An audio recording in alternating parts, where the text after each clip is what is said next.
Pagkatapos po ng ating pong banal na misa, ay hindi na po tayo magkakameron ng prosesyon gawa po ng hindi po magandang panahon. Sa taong ito ay hindi po pangkaraniwan ang piyesta ng mga linga ng Apis dahil sa taong ito, mapalad tayo na pinangunahan ang piyestang ito ng ating pong ama ng kapisanan. Nasa sa ating piling po ngayon at namuna sa banal na pagdiriwang ang ama ng ating kapisanan, walang bago di ang ating pinakamamahal na Padre General, Padre Miguel Piscopo OSJ. Palakpakan natin.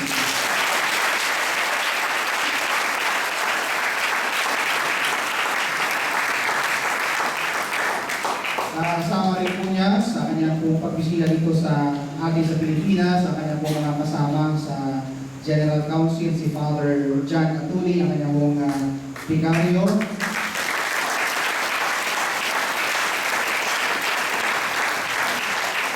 At si Father Guido Milieta, ang aming pong